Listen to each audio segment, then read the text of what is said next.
Well, thank you, Donald. And, of course, Donald Trump gave a big speech on international jihadi terrorism and what to do about it in Riyadh just the other day. And later on in the show this evening, we will have the Deputy Assistant to President Trump, Sebastian Gorka, on the show to talk about what they're trying to do in America to tackle terrorism and what they think across the world we should be doing. We in fact broadcast last night's show from Manchester, and we hadn't left very long when these news reports started to filter through. The fact that 22 people have been killed, including children as young as the age of 8, is something that I think is truly shocking. It's been condemned, of course, by all political leaders and by all religious leaders. I have to say, for my own part, I think perhaps we've reached a new low. The targeting of young girls at a concert just seems to be about as low as you could possibly sink. And I know that a lot of people are very, very upset and shocked. I also know a lot of people are really very angry. But we have been here before, haven't we? We've had these twin emotions of shock and anger, and we get the statements from our leaders. But I wonder whether perhaps a mood that is beginning to creep through today, and we'll see more of in the next few days, is, and the question I want to ask you tonight is, what do you want the government's response to be? You know, if you were sat right now in the Cobra meeting, what would you be urging Mrs May to do? Now, there's been a vigil held in Manchester this evening. It started at 6 o'clock. It's just finished, I think. And let's go over to LBC's reporter in Manchester, Rachel Venables. Rachel, good evening. Good evening. Well, I think you've hit the nail on the head there when you've described the shock and the anger that many people, if not every person I've spoken to here in Manchester today, has been telling me they feel, particularly because we know that it was a pop concert that was targeted. It would have been filled with screaming, happy, dancing children. Some of them left early as Ariana Grande came back on for an encore, and that's when the bomb went off in the foyer. People who were there described being blasted to the ground, nuts and bolts flying everywhere, people covered in blood, and as we now know, 22 people were killed and 59 injured, including 18-year-olds Georgina Calendar and Sadie Russo, who was just 8 years old. And throughout today, we've been hearing appeals, hearing from desperate parents and loved ones. I've been speaking to some myself, looking for their family, looking for the loved one who they waved off to go to a concert and who didn't contact them, didn't text them to say I'm safe after that bomb went off. And that's really been the focus of the people here in Manchester today, moving beyond this, coming together as a community, and the vigil certainly aimed to do that. It celebrated Manchester, particularly with a poem as well by Tony Walsh, which celebrated the suffragettes making tea and just northern grit, which had huge cheers from the crowd here, despite what's been a really sad 24 hours. Yeah, there was lots of talk, Rachel, wasn't there, of sort of taxi drivers in Manchester and even some coming from Liverpool to help ferry people around because the train service had closed. And there's been a lot has been said about the spirit of Manchester in dealing with this. But can you tell us what the latest statements from the police are? Well, the latest statements from the police have covered a number of things. First of all, passing their condolences on to the families, as we will always hear in these situations. Only a handful of those killed have been named, so we'll be hearing more from the police over the next few days on that. They also discussed 2 warrants which they carried out today, one in Whaley Range and one in Fallowfield as well, which saw a controlled explosion happening earlier today. A 23-year-old man was also arrested in connection with the attack, and police have also confirmed in the last few hours as well that the man suspected of carrying out the atrocity, in their words, has been named as 22-year-old Salman Abedi. Now, he's thought to have been born in the UK with Libyan origin, and it's thought that he died in the attack last night. He hasn't been officially named, but that's certainly the word coming from the police. Yes, and so we don't know, as I understand it, whether this man was known to the police previously or not. Reports that I've read seem to vary on this. That's very true. Reports have varied on that. Some people saying that he was known to the police, others being less sure. As always happens in a situation like this, police are very cagey. What we do know is that they said they knew the suspect's identity, or they said they thought they knew the suspect's identity pretty early on, and it took quite a few hours before they revealed that, partially because in that time that's when they carried out these two searches at these two addresses in Manchester. So they keep their cards very close to their chest, as you can understand, because they want to speak to friends, they want to speak No, to of family. course. They don't want to give everything away. Yeah. Rachel, thank you very much indeed. If any news breaks, please do come back to us. Meanwhile, that's been happening in Manchester, the vigil, which has just ended. In London, the Prime Minister is chairing a meeting of Cobra, and I've got with me Theo Usherwood, LBC's political editor. He's down in Westminster.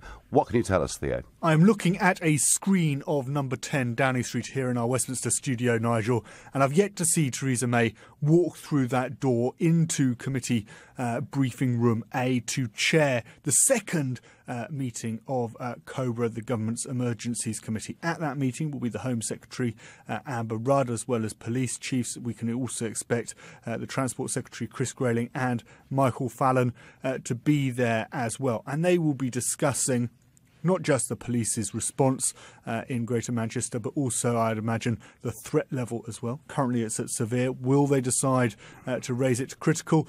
And then there are, Nigel, a series of high-profile sporting events here in London, namely the FA Cup final this weekend, and what measures can be put in place to assure visitors to those events that they're safe. We're talking about more armed police on the streets, and that's the initial response, but will anything else be expected as well? I mean, in fact, we've been on severe, haven't we, now since 2014. So this is sort of perpetual state of fear, it would seem the government is under. Can you just briefly explain to the listeners what Cobra exactly is? It's a meeting room.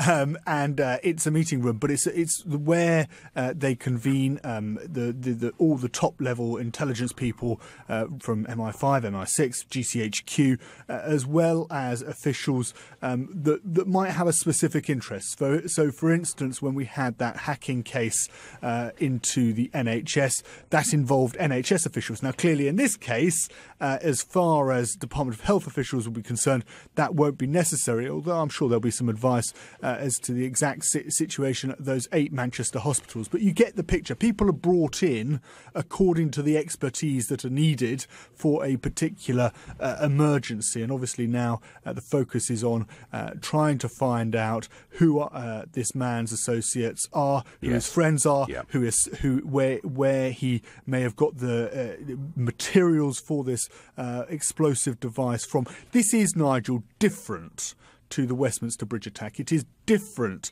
to the murder of Lee Rigby 4 years ago because it did involve a degree of planning. We're talking about reconnaissance. We're talking about finding those materials for that explosive device, and it will have required some support. And when you look at the types of raids being carried out by Greater Manchester Police, the specialist officers involved, the types of tactics used, they were going after particular individuals. They were not just pulling in associates, friends, relatives for questioning. They were pulling in people for interrogation. They need to get to the bottom of who may have helped this man so they can be brought to justice.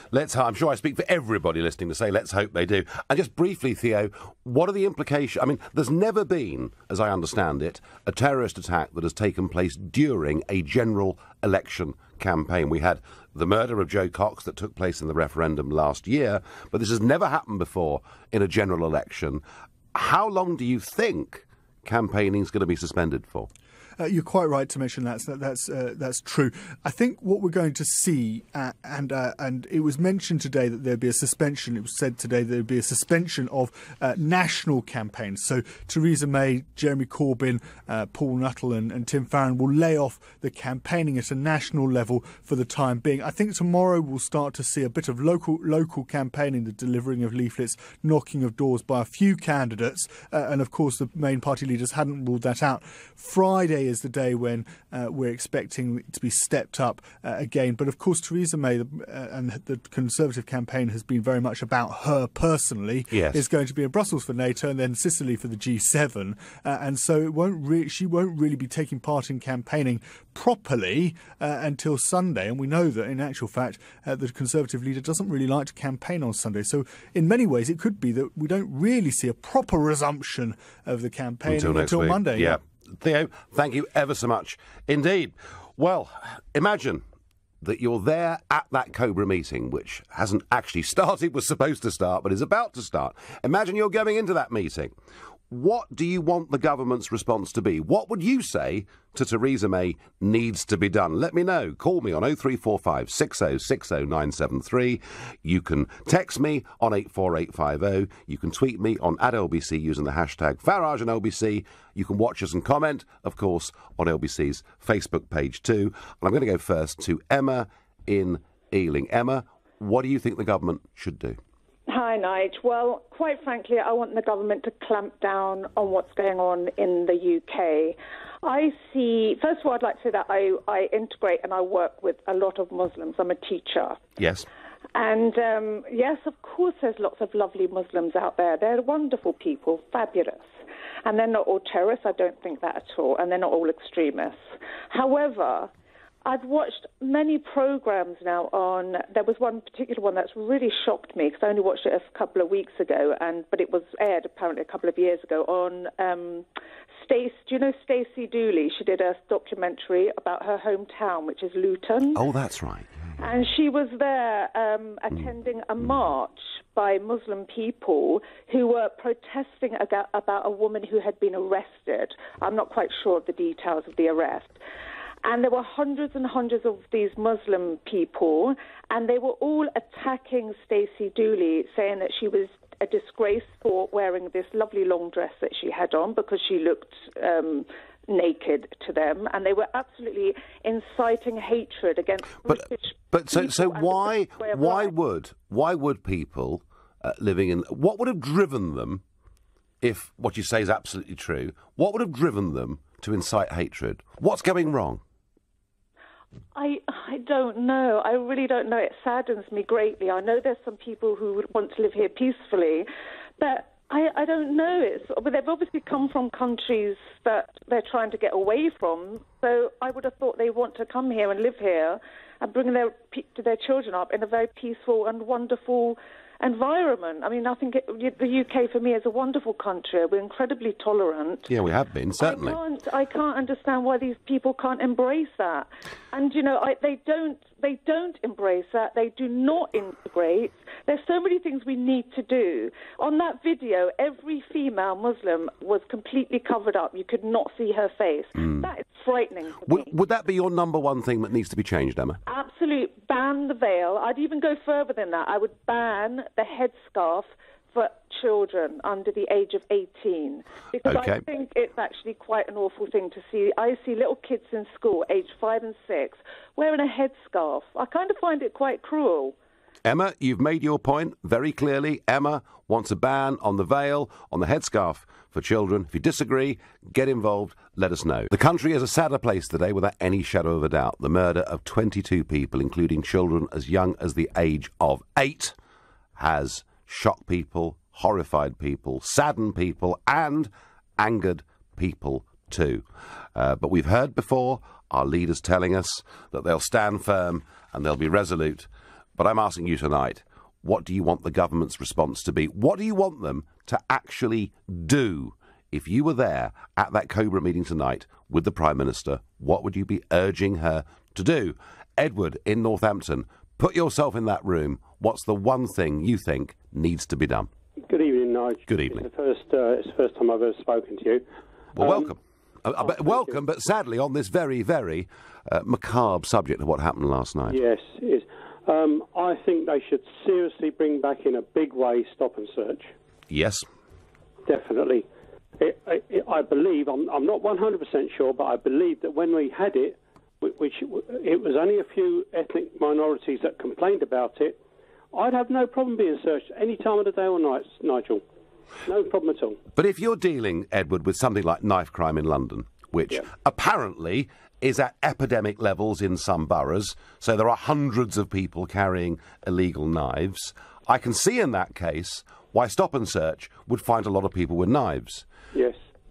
But if you're dealing with one suicide bomber in a city the size of Manchester, is stop and search really? I mean, you really would be then, I think, would you not, looking for the needle in the haystack? Well, yes, and what I've heard today from reports on LBC, that these people started queuing about 6 o'clock to go into a concert at 7:30. I mean, I would I would make sure that everyone's bag and everyone was searched going through those turnstiles. Well, I think, Edward, 6 or 8 hours, Nigel. Yeah, no. I think, Edward, to be fair to the venue, the reports that I read is there was security for people going into the building, and their bags were searched. The problem is what happens outside, and this is exactly the same thing the authorities in Brussels came up with. That once you've gone through airport security, you've been metal checked, bag checked, patted down, asked to half undress and all the rest of it.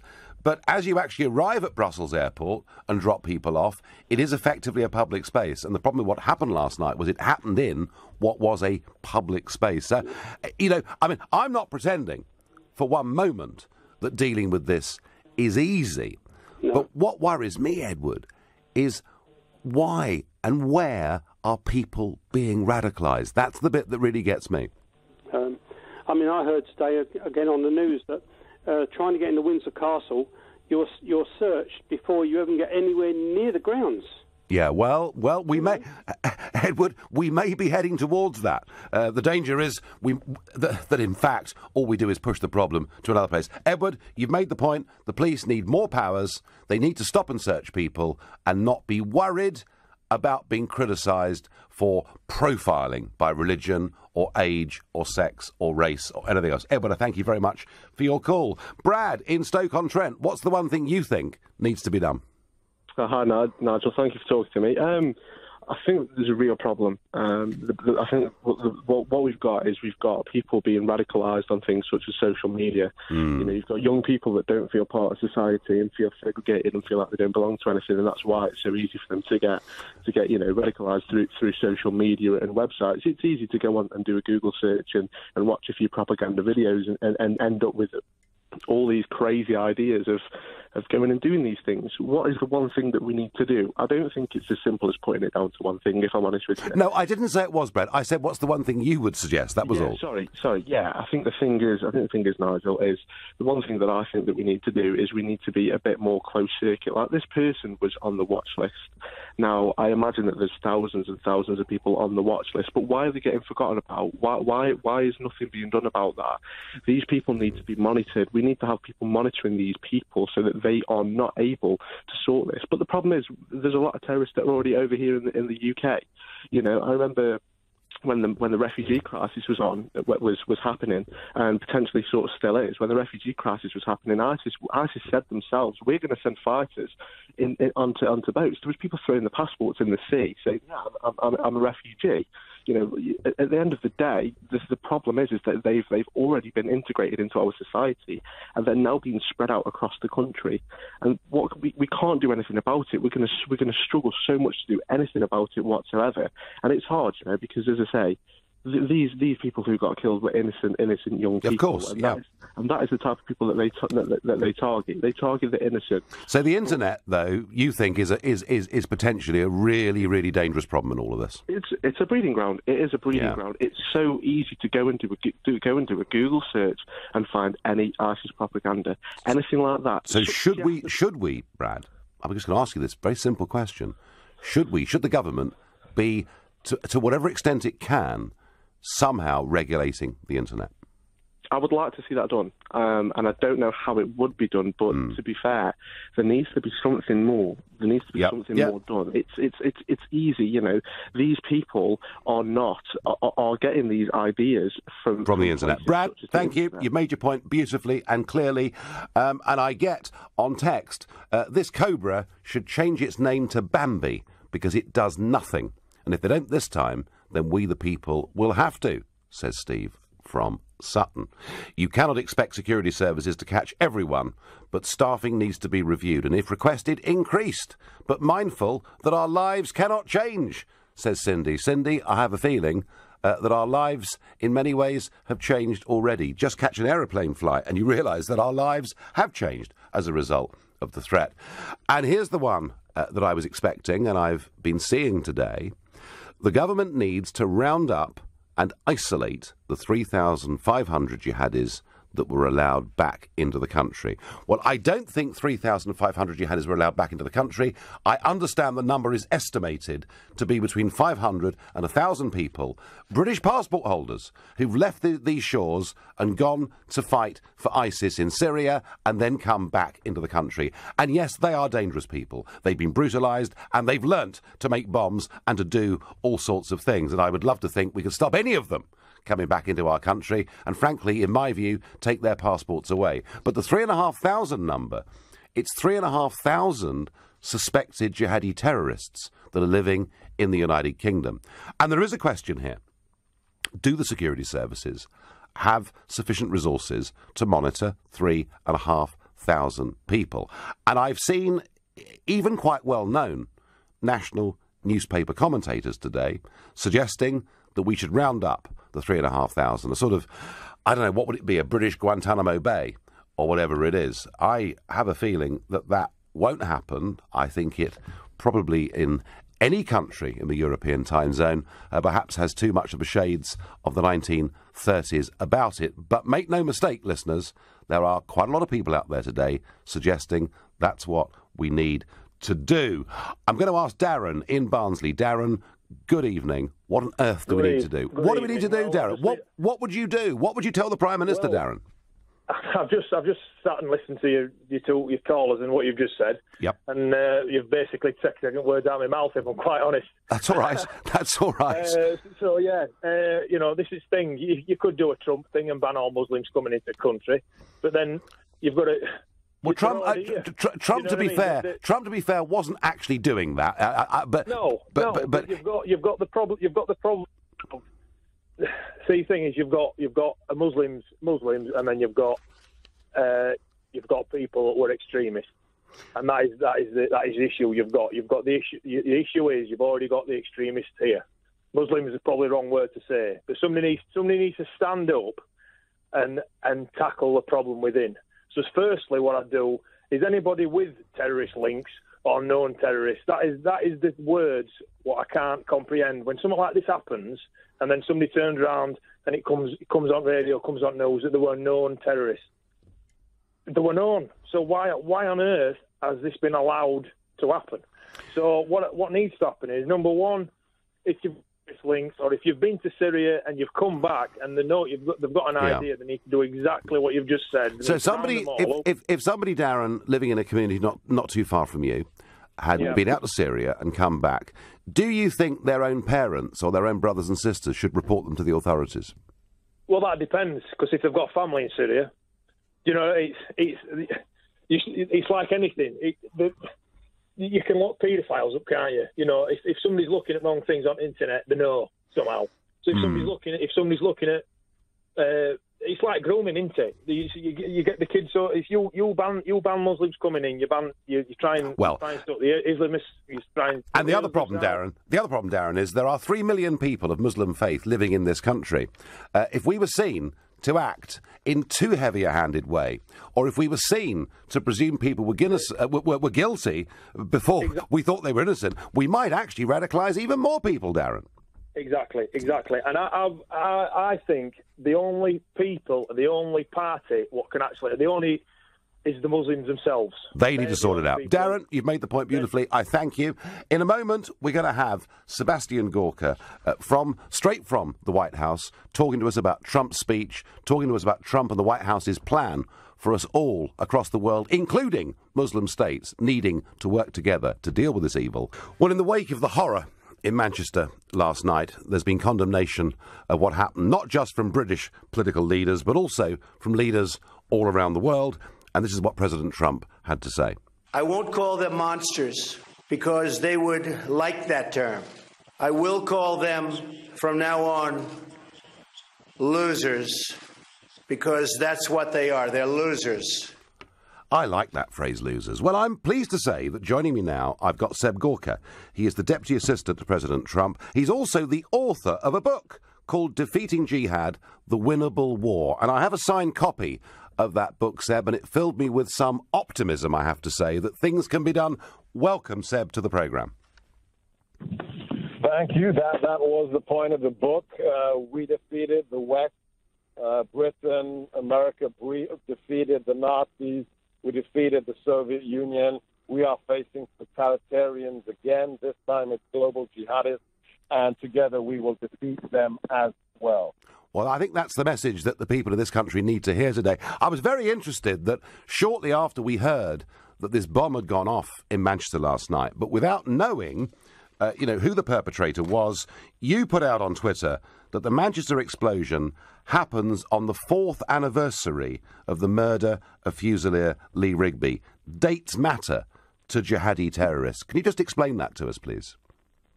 Yeah, so terrorism in general, but specifically jihadi terrorism, isn't just about death, destruction, and murder. It's about symbolism. Look at 9/11. Look at the event that happened yesterday. Look at the symbolism. September the 11th was a very important date in Islamic history. Yesterday was the 4th anniversary of the brutal murder of Fusilier Rigby. And that's not a coincidence. These things matter. They take a lot of planning. 9/11 took years of planning. Yesterday's attack probably took at least months of planning. And they pick these days specifically to send their message of fear. But as the president said yesterday, we don't call them monsters because we're not afraid of them. Yes. These are losers, and we will crush them, Nigel. I thought that was a really clever word the president used because, as I understand it, the people that commit these barbarous acts believe it makes them great people and they'll be immortalised in history. So I guess that's why Trump used that word loser, yeah? Yeah, because, a monster is something you're afraid of. A monster is powerful. Yes. These people aren't powerful. Killing 8-year-old girls, children at a concert, they're cowards, and they should be called out for being losers. They're part of a losing death cult that we will annihilate, thanks to, the leadership that we're seeing coming out of both the UK and the United States. Well, I have to say, talking of leadership, I did think that Trump's speech that he gave in Riyadh the other day was extraordinary. And in particular, the phrase that he used when he said to these leaders, drive them out, drive the extremists out of your places of worship. Do you think that the Trump visit, that Trump saying, look, I'm not against all of you, whatever was said in the campaign was said, I want to work with you, I want to beat the bad guys. Do you see any signs of hope coming from this trip, that we can perhaps get some genuine cooperation with parts of the Muslim world to try and beat this evil? Absolutely, Nigel. So, think about what happened just a few days ago. It truly was a Churchillian moment. So we had the President of the United States stand in front of the leaders of more than 50 Arab and Muslim nations and say, look, you have a problem. You have to clean your house. You have to get the extremists out of your places of worship, out of your communities. And what else did he say? As if we were back, as if it was the battle of the forces arrayed against us, were as if we were back on the beaches of Normandy. What did he say? He said, this is a battle between good and evil. That's the moral clarity that we required in World War II, that we required at the height of the Cold War, and that is the only way we're going to win. And we're seeing amazing things coming out of Egypt and Jordan and hopefully elsewhere that will make victory possible. So you don't think that there'll be a response from some countries that maybe the US president is interfering a bit too much, is moralising, lecturing a bit too much? Look, there's so much misconception. I don't even. The president calls it fake news. As the brunt of some of that fake news in the last 17 weeks, I've just come to the conclusion it's propaganda. It's the same with Brexit. The amount of lies that was spun is just, it's unbelievable. It's unbelievable. Well, I won't disagree with you on that point, that's for certain. Can I ask you, Seb, just one last, but perhaps most important question that I want to ask you, and that is that there are people listening to this show tonight who are shocked, horrified, upset, angry, all those mixtures of emotions. And as I'm talking to you, the Prime Minister, is in a secret meeting, in a Cobra meeting, deciding what the next steps are. And I do feel that we've almost had enough of being told after each of these attacks that we condemn what has happened. I think the British people now, and the people across Europe, want some action. If you were in that meeting, what would you advise our Prime Minister to do right away?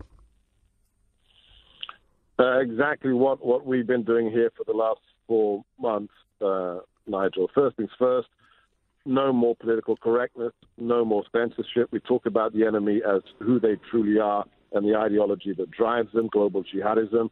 Second, we empower those people who need to be empowered, especially amongst the Muslim community, especially amongst our Muslim allies, the people who are pushing back already, but who we don't help because they're talking about religious themes or because it's not politically correct. And the last thing, this isn't really a war about bombs and bullets. That's part of it. It's about intelligence, just like with the IRA. We have to find these people before they strap on the vest, before they go kinetic. Then we will win. So reinforcing human intelligence capabilities. Seb, I can't thank you enough for coming on the programme and for being so positive and uplifting on what is a black day. Thank you very much indeed. Well, we were very fortunate, I think, to get Seb Gorka there, who has studied this subject for years. And so often, when you hear people, when you hear the critical voices, when you hear those that condemn the government and say they've got everything wrong, so often it's a negative message. And what is fascinating about Seb Gorka, and you heard it there, is it's a positive message. He says in the last few months, this is what Trump is doing in America. Now, I don't know whether you agree with those steps or you disagree with those steps, but let me know what you think the Prime Minister should do and what you think of what Team Trump is trying to do on a global scale and whether they've got this right or whether they've got this wrong. The number to call, 0345 6060 973. And I'm going to go to Rawa in Hampstead. Good evening. Good evening, Nigel. So, what would you do? I'm not a fan of Trump at all. I thought his speech was very honest from a Western, politician. Just basically saying, look, our interests, our American interests, obviously, and where those align with yours, let's work together. And it was quite refreshing, and I think it was quite good to hear someone saying, I'm not really interested in regime change. We just don't want Americans to be attacked. As you were, as a non-Trump fan, did you think there was just something perhaps of the global statesman about him in that speech? I'm not sure I'm that generous, Nigel. Okay, all right. But, I thought it was very honest, and I think a lot of politicians go around the world talking about how important democracy is while selling lots of arms to Saudi. Yep. And he went there and said, actually, I'm not so bothered about how you run your country, and I'm going to sell all those arms to Saudi. That's a lot more honest. Yep, no, I get that, absolutely. So put yourself, Rawa, you are now in the meeting with the Prime Minister. What is the one thing you want to see happen? I think what we're doing isn't working. I don't think the solution is more monitoring, more, crushing down on the Muslim community. I think that for whatever reason, we've got people who are turning out to be mad, nutter terrorists, and it is disgusting and it's horrible. This is a British guy. I don't link it with the refugee crisis. He was born here. He's our problem. Yes, his parents were. His parents were refugees. But yes, he was born here. He was born here, and we think he may have visited Libya. But we basically think he was radicalised here. So we've talked about the internet, but there are other problems too, aren't there, Rawa? I mean, for example, we've seen examples of schools. Where Austin has said, look, something's got to stop here. And even prisons, because the guy that drove into those people on Westminster Bridge had been radicalised in a prison in Norfolk. So there is a lot to do, isn't there? I think the prison system is a big issue. Quite a lot of terrorists across Europe and Britain have been through the prison system. One of the interesting things is our prison system doesn't work. I think the recidivism rates are nearer to 80%. You've got countries like Norway where they're below 10%. And what Norway does differently is after, when you've committed a horrific crime, the first person you see is a doctor.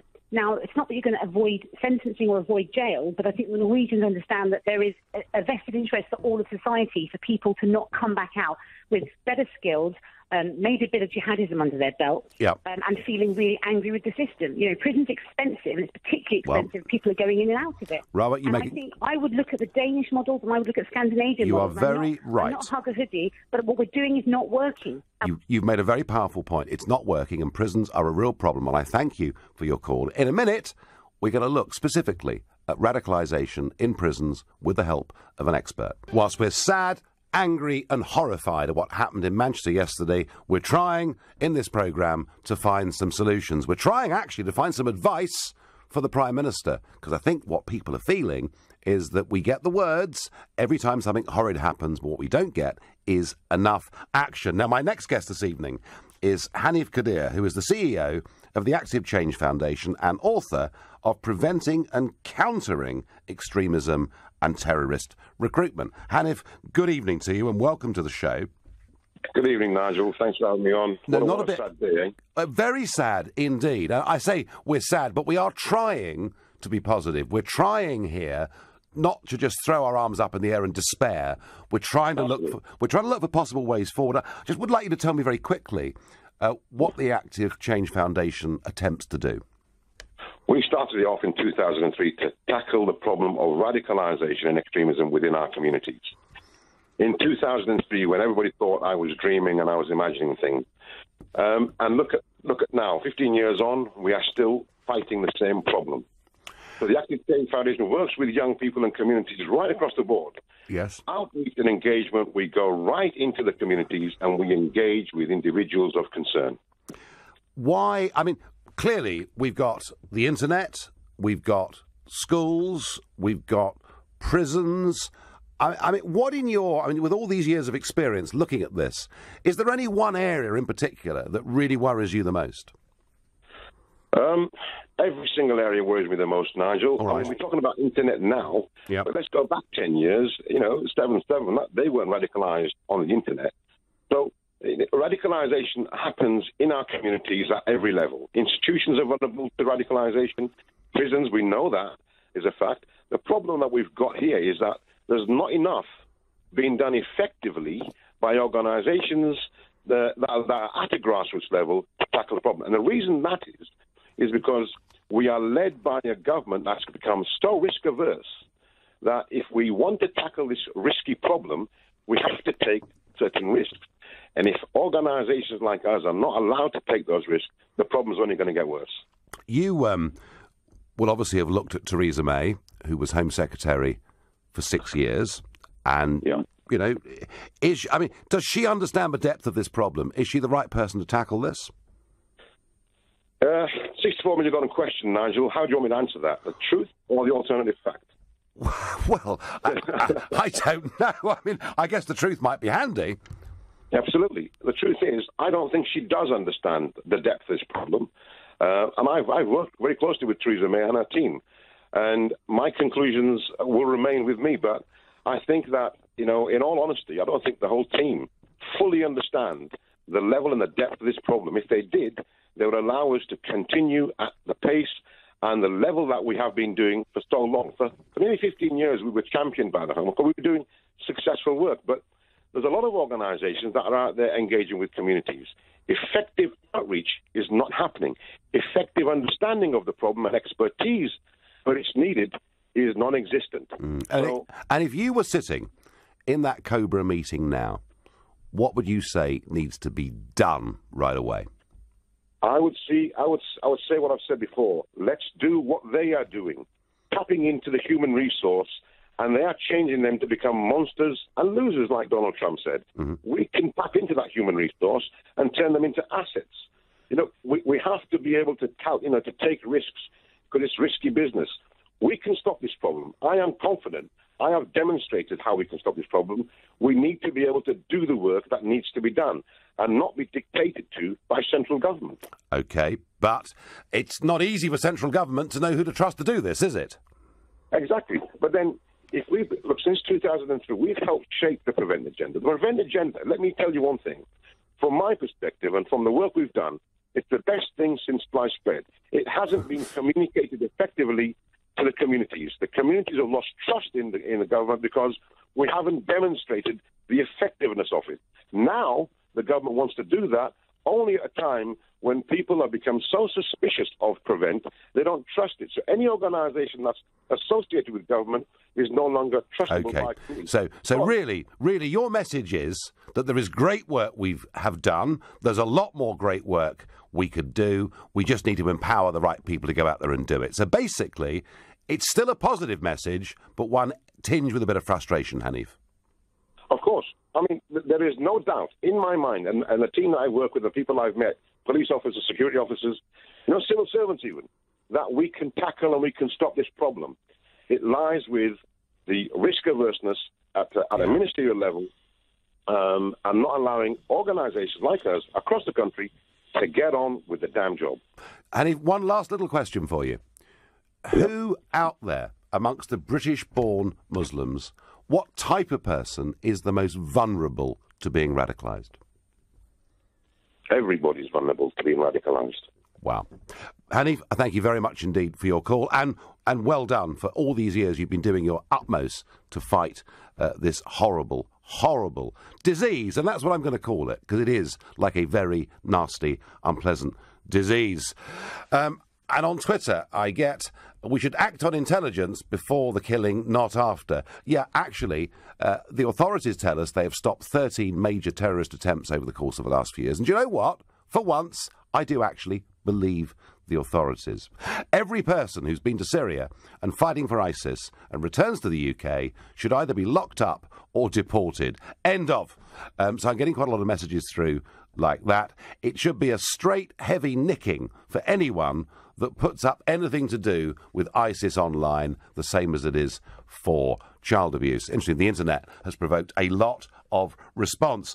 Gareth in Liverpool, tell me, what do you think needs to happen? Good evening, Nigel. Good evening. I don't know. I've got a bit of a dog in this fight. My business partner's wife was stood feet away from the blast. She's currently in intensive care. Oh gosh. So my feelings are running high at the moment.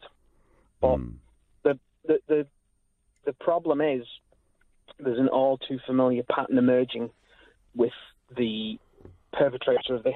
It's come out, he follows the same religion as every other terrorist attack we have in this country. It's come out that, and they're saying the same, he was a lone wolf, he was this, that, the other. But the security services in this country constantly monitor 3,000 people. And every time there's a terrorist attack, it comes out they were on that list, they were known to the services. They're spending £9 billion a year to watch these 3,000 people, only for when one of them strikes to go, hey, we were watching them. Well, do something about them. We're going to need, it's extreme times, we need extreme measures. I've never known, not in the recent decades, known a terrorist attack to hit so close to home. The last one probably being, sadly, Manchester again, 1996. The Arndale Centre. With the Arndale Centre. Yeah. But Gareth, what are you suggesting? I mean, look, there are 3,500 people on this list that we've talked about. What do you really think? I mean, if you were sitting with Theresa May now, what would you recommend that she does with these 3,500 people? Honestly? Yeah. Open a camp like Guantanamo Bay and throw them all in. They're all potential bombers. They've all got the potential to do this. So they should be straight away thrown in a camp or a prison or something where they can say, right, we need to monitor you. We need to find out what chances are you're going to do this. Because it's not just the 3,000. There's also the Inspire magazine. I'm sure you've heard of that. I have, yeah. Which is a terrorist manifesto, which tells people how to kill efficiently. 50,000 people in the UK downloaded that last year. So let's assume that all those 3,000 downloaded that. There's 50,000 potential lone wolves out there now. Well, I'd be careful about that because we're exposed to all sorts of stuff on the internet without being changed. And Gareth, what you've said is very strong. You are not alone in saying it today. As I say, it worries me. It shades of the 1930s. That's the bit that gets me. But lastly, and most importantly, how is your business partner making? How's he getting through this? Wife in intensive care. I haven't spoken to him. I know she was in theatre until lunchtime. She's got severe trauma, quote, life-changing injuries. So he's the information we've got is from. Okay, well we wish her well, Gareth, and we thank you for the call.